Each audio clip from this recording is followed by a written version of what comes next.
L'Évangile tel qu'il m'a été révélé de Maria Valtorta, tome 10, chapitre 619. Les saintes femmes au tombeau du Christ. Vision du lundi 2 avril 1945, lundi de Pâques.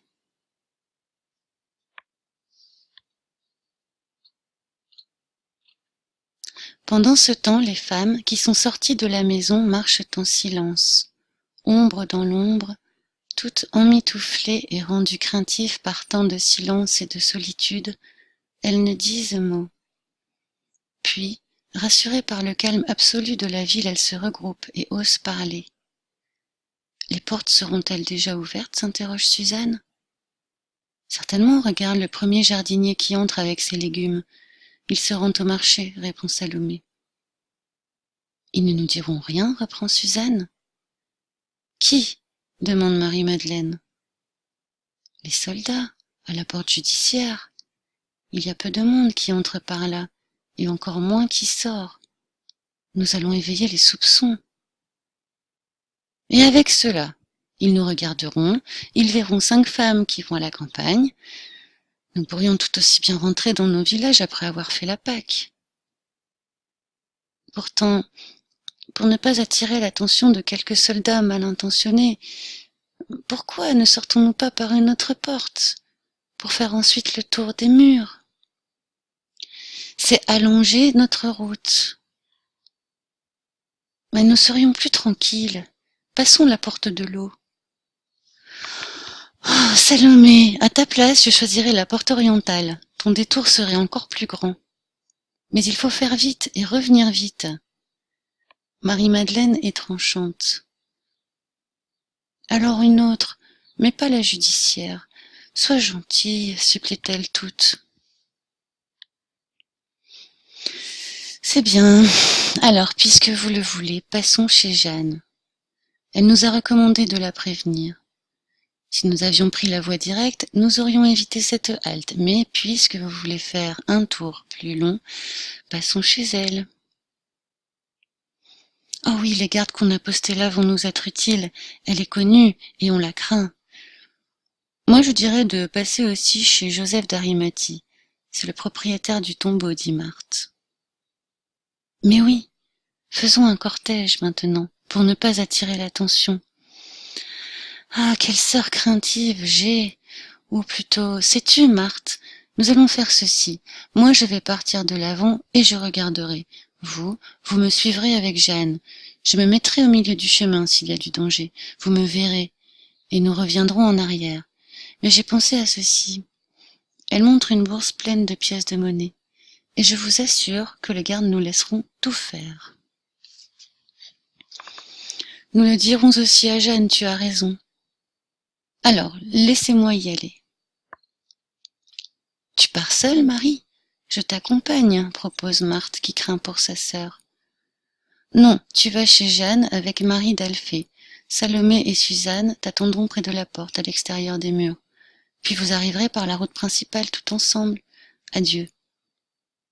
Et Marie-Madeleine coupe court à tout autre commentaire en s'éloignant rapidement avec son sac de baume et son argent sur la poitrine.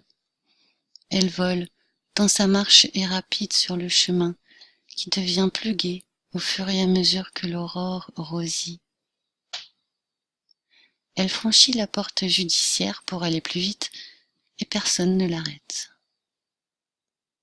Les autres la regardent s'éloigner, puis lui tournent le dos au carrefour où elle se tenait, et prennent une autre ruelle étroite et sombre, qui s'ouvre ensuite à proximité du Sixte, sur une rue plus large et dégagée, bordée de belles maisons. Elles se séparent encore.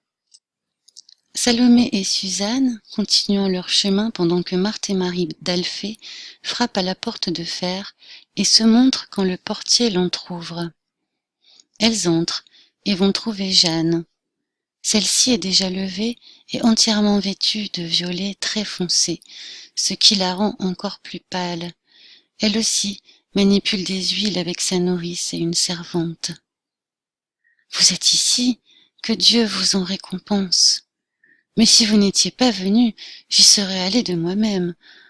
pour trouver du réconfort, car beaucoup de choses sont restées troubles depuis ce jour redoutable. Et pour ne pas me sentir seule, il me faut aller contre cette pierre, frapper et dire: Maître, je suis ta pauvre petite Jeanne, ne me laisse pas seule toi aussi. Jeanne pleure doucement d'un air désolé. Pendant qu'Esther, sa nourrice, fait de grands gestes incompréhensibles derrière sa maîtresse en lui mettant son manteau. Je pars, Esther. Que Dieu te soutienne. Elles sortent du palais pour rejoindre leurs compagnes. C'est à ce moment que se produit le bref et fort tremblement de terre qui jette de nouveau dans la panique les habitants de Jérusalem, encore terrorisés par les événements de vendredi. Les trois femmes reviennent précipitamment sur leurs pas et restent dans le large vestibule, au milieu des servantes et des serviteurs qui crient et invoquent le Seigneur. Elles attendent là dans la crainte de nouvelles secousses. Marie-Madeleine, de son côté, se trouve exactement à la limite de la ruelle qui mène au jardin de Joseph d'Arimathie, quand elle est surprise par le grondement puissant et pourtant harmonieux de ce signe céleste. Au même instant, dans la lumière à peine rosée de l'aurore qui s'avance dans le ciel, où une étoile tenace résiste encore à l'Occident et qui rend blond l'air jusqu'alors vert clair, s'allume une grande lumière qui descend comme si c'était un globe incandescent, splendide, qui coupe en zigzag l'air tranquille. Marie de Magdala en est presque effleurée et renversée sur le sol. Elle se penche un moment en murmurant: Mon Seigneur, puis se redresse comme une fleur après le passage du vent et s'élance encore plus rapidement vers le jardin. Elle y entre en courant, comme un oiseau poursuivi qui cherche son nid du côté du tombeau taillé dans le roc. Mais malgré sa hâte, elle n'est pas arrivée quand le céleste météore fait office de levier et de flamme sur le seau de chaux posé pour renforcer la lourde pierre, ni quand celle-ci tombe avec fracas, provoquant une secousse qui s'unit à elle du tremblement de terre, car celui-là a beau être bref, il est d'une violence telle qu'il terrasse les gardes comme s'ils étaient morts. À son arrivée, Marie-Madeleine voit ces inutiles geôliers du triomphateur jetés à terre comme une gerbe d'épis fauchés. Elle ne fait pas le rapprochement entre le tremblement de terre et la résurrection.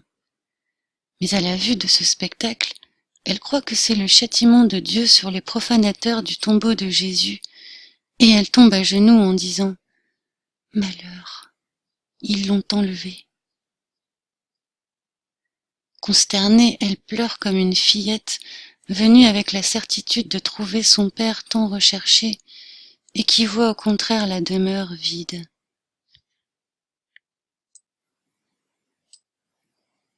Puis elle se lève et repart en courant prévenir Pierre et Jean. Comme c'est devenu son unique souci, elle ne pense plus à aller à la rencontre de ses compagnes et à s'arrêter sur le chemin. Rapide comme une gazelle, elle refait le trajet en sens contraire, franchit la porte judiciaire, vole dans les routes qui commencent à s'animer, s'abat contre le portail de la maison, la frappe et la secoue furieusement. La gardienne lui ouvre. « Où sont Jean et Pierre ?» demande Marie-Madeleine hors d'haleine. « Ici, lui répond la femme en lui indiquant le cénacle.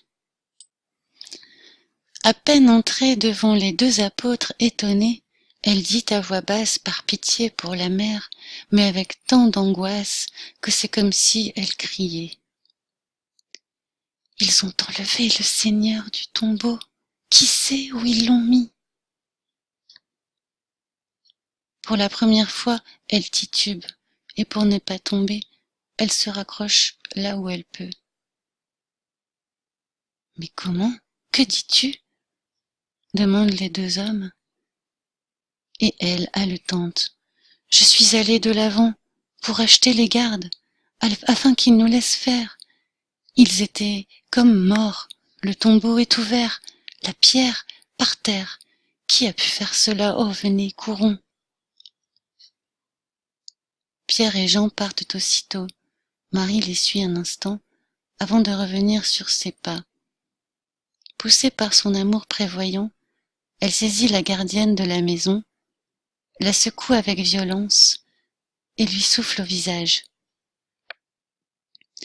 Garde-toi bien de laisser passer qui que ce soit chez elle. Et elle montre la porte de la chambre de Marie. Rappelle-toi que c'est moi qui suis la maîtresse. Obéis et tais-toi. Plantant là la femme épouvantée, elle rejoint les apôtres qui se dirigent à grands pas vers le tombeau. Pendant ce temps, Suzanne et Salomé, après avoir quitté leur compagne et atteint les murs, sont surprises par le tremblement de terre. Effrayées, elles se réfugient sous un arbre et restent là, combattues entre leur grand désir d'aller au tombeau et celui de courir chez Jeanne. Mais l'amour triomphe de la peur, et elles repartent vers le tombeau. Encore toutes apeurées, elles pénètrent dans le jardin et voient les gardes évanouis, ainsi qu'une grande lumière qui sort du tombeau ouvert. Cela augmente leur effroi, qui atteint son comble, quand, se tenant par la main pour s'encourager mutuellement, elles se présentent sur le seuil et aperçoivent, dans l'obscurité de la grotte sépulcrale, une créature lumineuse et très belle, qui sourit doucement et les salue de là où elle se tient. Appuyée à droite de la pierre de l'onction, dont la grisaille disparaît devant une si incandescente splendeur. Elle tombe à genoux, abasourdie, mais l'ange leur parle avec douceur. N'ayez pas peur de moi, je suis l'ange de la divine douleur. Je suis venu pour me réjouir de la fin de celle-ci. La souffrance du Christ, son humiliation dans la mort sont terminées. Jésus de Nazareth, le crucifié que vous cherchez, est ressuscité. Il n'est plus ici. L'endroit où vous l'avez déposé est vide. Réjouissez-vous avec moi. Allez, dites à Pierre et aux disciples qu'il est ressuscité et qu'il vous précède en Galilée. Vous le verrez encore là-bas pendant quelque temps, comme il l'a dit. Les femmes tombent visage contre terre et quand elles se lèvent, elles s'enfuient comme si elles étaient poursuivies par un châtiment.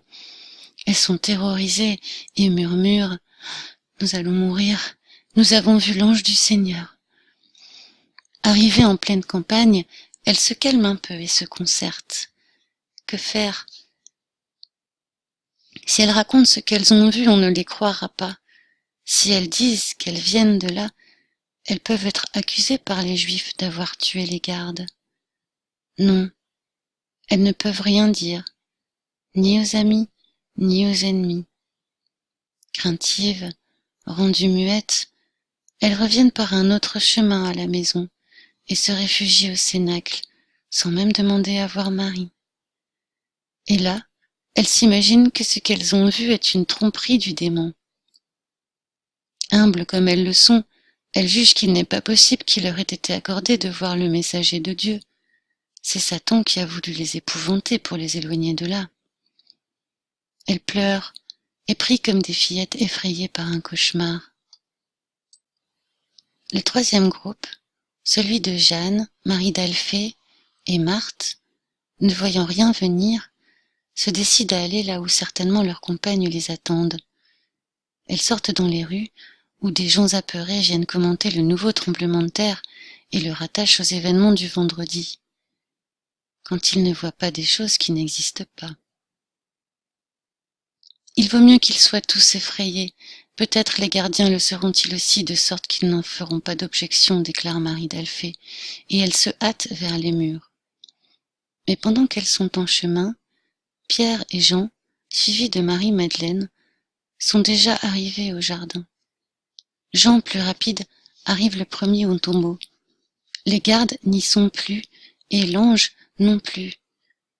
Craintif et affligé, Jean s'agenouille sur le seuil ouvert pour vénérer et recueillir quelques indices. Mais il voit seulement entassés par terre les linges posés sur le linceul. Il n'est vraiment pas là, Simon. Marie a bien vu. Viens, entre, regarde. Pierre, encore tout essoufflé par la course, pénètre dans le tombeau. Il avait dit en route: je ne vais pas oser m'approcher de cet endroit. Mais maintenant, il ne pense qu'à découvrir où peut être le maître. Il l'appelle aussi, comme s'il pouvait être caché dans quelque sombre recoin. L'obscurité à cette heure matinale est encore profonde dans le tombeau, qui n'a pour toute lumière que la petite ouverture de la porte, d'ailleurs masquée par Jean et Marie-Madeleine. Pierre a donc du mal à voir et doit s'aider de ses mains pour se diriger. Il touche, en tremblant, la table de l'onction et se rend compte qu'elle est vide. Il n'est pas là, Jean. Il n'est pas là. Oh, viens toi aussi, j'ai tant pleuré que je n'y vois guère avec ce peu de lumière. Jean se relève et entre. Au même moment, Pierre découvre le suaire posé dans un coin bien plié, avec à l'intérieur le linceul soigneusement roulé. Ils l'ont vraiment enlevé. La présence des gardes, ce n'était pas pour nous rendre service, mais dans ce but-là. Et nous l'avons laissé faire. En nous éloignant d'ici, nous l'avons permis. Ah, et où l'auront-ils mis? Pierre, maintenant c'est vraiment fini. Les deux disciples sortent, anéantis. Allons, femme, tu le diras à la mère. Moi je ne m'éloigne pas, je reste ici. Quelqu'un viendra. Non, moi je ne vous accompagne pas. Ici il y a encore quelque chose de lui. Marie avait raison. Respirer l'air où il a été est l'unique soulagement qui nous reste. L'unique soulagement. Maintenant tu vois bien toi aussi que c'était une folie d'espérer, dit Pierre. Marie ne répond même pas. Elle s'affaisse sur le sol, juste à côté de la porte, et elle pleure, pendant que les autres repartent lentement. Puis elle lève la tête et regarde à l'intérieur, et à travers ses larmes, voit deux anges assis à la tête et aux pieds de la pierre de l'onction. La pauvre Marie est tenaillée par un tel combat intérieur entre l'espérance qui meurt et la foi qui ne veut pas mourir, qu'elle les regarde d'un air hébété, sans même s'étonner. Cette femme courageuse qui a résisté héroïquement à tout n'a plus que des larmes. « Pourquoi pleures-tu, femme ?» demande l'un des deux enfants lumineux, car ils ont l'aspect de très beaux adolescents. « Parce qu'ils ont emporté mon Seigneur, et je ne sais où ils me l'ont mis. » Marie n'a pas peur de leur parler. Elle ne demande pas « Qui êtes-vous » Rien ne l'étonne plus. Tout ce qui peut étonner une créature, elle l'a déjà subi. Elle n'est plus qu'une âme brisée, qui pleure sans force ni retenue. L'ange tourne les yeux vers son compagnon en souriant, et l'autre fait de même. Et avec un éclair de joie angélique, tous deux regardent en direction du jardin, tout fleuri, maintenant que des millions de corolles se sont ouvertes au premier soleil sur les frondaisons touffues de la pommeraie. Marie se retourne pour suivre leur regard, et elle voit un homme très beau. J'ignore comment elle ne peut pas l'identifier tout de suite. Cet homme la regarde avec pitié et lui demande « Femme, pourquoi pleures-tu? Qui cherches-tu » Il est vrai que c'est un Jésus assombri par sa pitié pour une créature que trop d'émotions ont épuisée et qu'une joie imprévue pourrait faire mourir. Mais je me demande vraiment pourquoi elle ne le reconnaît pas. Alors Marie dit au milieu de ses sanglots: « Ils m'ont pris le Seigneur Jésus. J'étais venu l'embaumer en attendant sa résurrection. J'ai rassemblé tout mon courage, mon espérance et ma foi autour de mon amour. Et maintenant je ne le trouve plus. J'ai même mis mon amour comme un garde-fou autour de ma foi, de mon espérance et de mon courage pour les défendre des hommes. Mais tout est inutile. Les hommes ont enlevé mon amour, et avec lui, ils m'ont tout enlevé. Si c'est toi qui l'as emporté, dis-moi où tu l'as mis et j'irai le chercher. Je ne le dirai à personne. Ce sera un secret entre toi et moi. Regarde, je suis la fille de Théophile, la sœur de Lazare, mais je reste à genoux devant toi, à te supplier comme une esclave. Veux-tu que je t'achète son corps? Je le ferai. Combien veux-tu? Je suis riche. Je peux te donner son poids en or et en bijoux, mais rends-le-moi, je ne te dénoncerai pas. Veux-tu me frapper? Fais-le, jusqu'au sang si tu veux. Si tu as de la haine pour lui, fais-la-moi payer. Mais rends-le-moi. Oh, ne m'appauvris pas de cette misère. Pitié pour une pauvre femme. Tu le refuses pour moi? Fais-le pour sa mère, alors. Dis-moi où est mon Seigneur Jésus. Je suis forte, je le prendrai dans mes bras. Je le porterai comme un enfant dans un lieu sûr.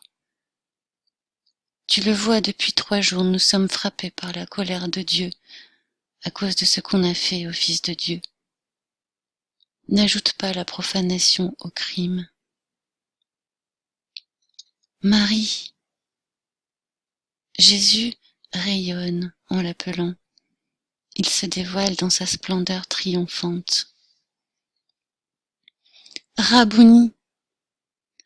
Le cri de Marie est vraiment le grand cri qui ferme le cycle de la mort. Avec le premier, les ténèbres de la haine enveloppèrent la victime des bandes funèbres. Avec le second, des lumières de l'amour accrurent sa splendeur. Et Marie se lève au cri qui emplit le jardin, court aux pieds de Jésus et voudrait les baiser. Jésus l'écarte en la touchant à peine du bout des doigts sur le front. Ne me touche pas, je ne suis pas encore monté vers mon Père avec ce vêtement. Va trouver mes frères et mes amis, et dis-leur que je monte vers mon Père, et votre Père, vers mon Dieu, votre Dieu. Plus tard je viendrai à eux. Absorbé par une lumière insoutenable, Jésus disparaît alors. Marie baise le sol où il se trouvait et court vers la maison. Elle entre comme une fusée, car le portail est entr'ouvert pour livrer passage au gardien qui sort pour aller à la fontaine. Elle ouvre la porte de la chambre de Marie et s'abandonne sur son cœur en s'écriant « Il est ressuscité! Il est ressuscité !» Et elle en pleure de bonheur. Pierre et Jean accourent.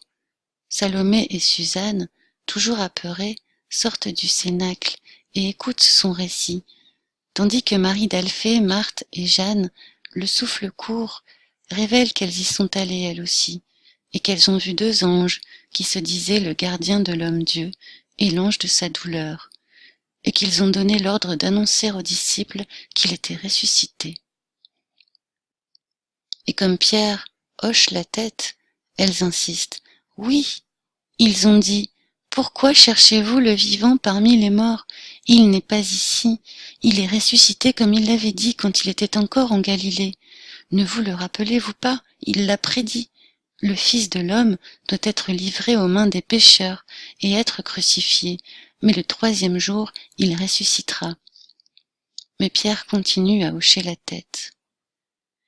Il s'est passé trop de choses ces derniers jours. Cela vous aura troublé. Marie-Madeleine lève la tête du sein de Marie et elle précise. Je l'ai vu, je lui ai parlé. Il m'a dit qu'il montait vers le Père et qu'il viendrait ensuite. Comme il était beau. Elle pleure comme elle n'a jamais pleuré. Maintenant, elle n'a plus à se torturer pour s'opposer au doute qui surgit de tous côtés. Mais Pierre, et même Jean, restent très hésitants. Ils se regardent, mais leurs yeux se disent « faribole de femme ». Alors Suzanne et Salomé osent prendre leur parole à leur tour, mais l'inévitable différence dans les détails des gardes, qui d'abord sont là comme morts et ensuite ne sont plus là, des anges qui tantôt sont un, tantôt deux et qui ne se sont pas montrés aux apôtres, les deux versions sur la venue de Jésus ici et sur les faits qui précèdent les siens en Galilée renforcent le doute. La conviction des apôtres s'accroît même. Marie, la mère bienheureuse, se tait en soutenant Marie-Madeleine. Je ne comprends pas le mystère de ce silence maternel. Marie d'Alphée dit à Salomé, « Retournons-y toutes les deux, voyons si nous sommes toutes ivres. » Et elle court dehors. Les autres restent, paisiblement ridiculisés par les deux apôtres, auprès de Marie qui se tait, absorbée dans une pensée que chacun interprète à sa façon, sans que personne ne comprenne qu'elle est en extase. Les deux vieilles femmes reviennent. « C'est vrai, nous l'avons vu. Il nous a dit près du jardin de Barnabé, « Paix à vous, n'ayez pas peur. Allez dire à mes frères que je suis ressuscité et qu'ils doivent se rendre d'ici quelques jours en Galilée. Là-bas nous serons réunis. » Ce sont ses propres mots. Marie a raison. Il faut l'annoncer à ceux de Béthanie, à Joseph, à Nicodème, aux disciples les plus fidèles, aux bergers. Allez, agir, agir. Oh, il est ressuscité. Toutes pleurent de bonheur. Vous êtes folle, femme, dit Pierre. La douleur vous aura troublée. Vous avez pris de la lumière pour un ange, le vent pour une voix, le soleil pour le Christ. Je ne vous critique pas, je vous comprends, mais je ne peux croire qu'à ce que j'ai vu. Le tombeau ouvert est vide, et les gardes partis avec le corps volatilisé. Mais puisque les gardes eux-mêmes annoncent qu'il est ressuscité, la ville est en émoi, et les princes des prêtres sont fous de colère, parce qu'ils ont parlé pendant leur fuite éperdue. Ils exigent maintenant que ces soldats reviennent sur leurs propos, et ils les paient pour cela. Mais l'événement se sait déjà, et si les Juifs ne croient pas à la résurrection, ne veulent pas croire, beaucoup d'autres croient. Les femmes. Pierre hausse les épaules, il est sur le point de prendre la porte. Alors Marie, qui tient toujours sur son cœur Marie-Madeleine, qui pleure comme un saule sous une averse, à cause de sa trop grande joie, et qui baise ses cheveux blonds, lève son visage transfiguré, et dit une courte phrase. Il est réellement ressuscité. Je l'ai tenu dans mes bras, et j'ai baisé ses plaies. Puis elle se penche sur les cheveux de cette passionnée qu'est Marie-Madeleine, et elle ajoute « Oui, la joie est encore plus forte que la douleur, mais ce n'est qu'un grain de sable par rapport à ce que sera ton océan de joie éternelle. Heureuse es-tu d'avoir par-dessus la raison fait parler ton esprit. » Pierre n'ose plus nier, et avec un de ces mouvements du Pierre d'autrefois qui revient affleurer, il s'écrie, comme si c'était des autres, et non pas de lui que dépendait le retard. Mais alors s'il en est ainsi, il faut le faire savoir aux autres, et à ceux qui sont dispersés dans les campagnes. Cherchez, agir. Allons, remuez-vous. S'il devait vraiment venir, qu'il nous trouve au moins. Il ne se rend même pas compte que par ces mots, il reconnaît ne pas encore croire aveuglément à la résurrection.